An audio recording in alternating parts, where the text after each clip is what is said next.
With a potential recession on everyone's radar this year, the obvious question for precious metal buyers is this: how do precious metals perform in a recession? Before we drill into today's topic, please take a moment to hit that like and subscribe button. Now, why are we talking about recessions? Well, with the Fed raising interest rates at an unprecedented pace, multiple bank failures, and other crises afoot, economists and analysts have been predicting a recession with a high degree of certainty. In fact, we already technically had a recession in 2022.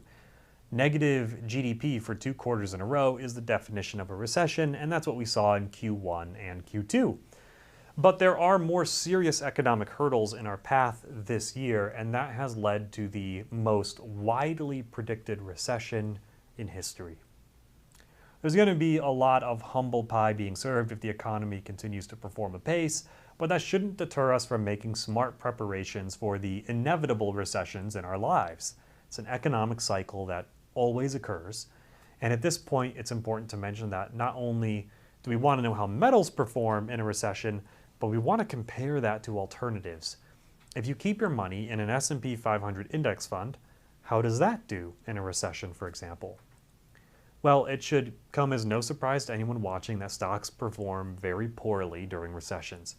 US markets drop over 30% on average, and during the Great Recession, the S&P 500 fell over 50%.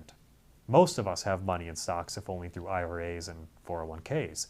So we already have that exposure to stock. Now what happens to gold? There have been 8 recessions between 1973 and the 2020 recession.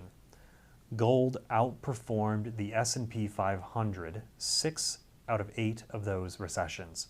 Where stocks dropped, gold often rose or remained stable. The important thing to note is that buying gold during recessions historically yields smaller gains than buying gold before the recession. Gold bought 6 months prior to recession has rallied an average of 28% through the end of the recession. In part, this is because the Fed usually cuts rates in recession to encourage spending and investment by businesses, which weakens the dollar and lowers real interest rates, which helps gold. Silver is a higher beta metal than gold. That means it's more volatile. It's a smaller market, and a huge chunk of silver goes into industrial use rather than being used as a financial instrument. This means that silver typically does not perform well in a recession, as industrial production typically declines during this period, which lowers demand for silver. In the past 8 recessions, silver has outperformed the S&P 500 only 3 times. It does bear mentioning that forecasts on silver demand and supply paint a picture for silver to perform well in the future. In particular, the government's commitment to spend on green infrastructure and automobile electrification gives silver a cushion to fall back against. And a similar story exists for platinum. Platinum has a lot of potential in the decarbonization economy, as we discussed in our video with WPIC. However, platinum has a longer road ahead than silver, as platinum has fallen in every one of the last 8 recessions. A huge chunk of platinum demand comes from the auto sector, so it makes sense that as auto demand declines, so does platinum.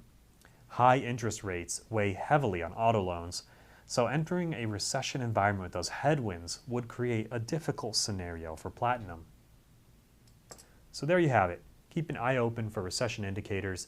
The estimates on US GDP from the Bureau of Economic Analysis are scheduled all the way through the end of 2023. You can watch for slowing or negative GDP by marking your calendars and watching for the most current data. That's all we have for you today, and as always, our videos are meant to be educational but do not constitute advice. Thanks for watching, and we'll see you next time.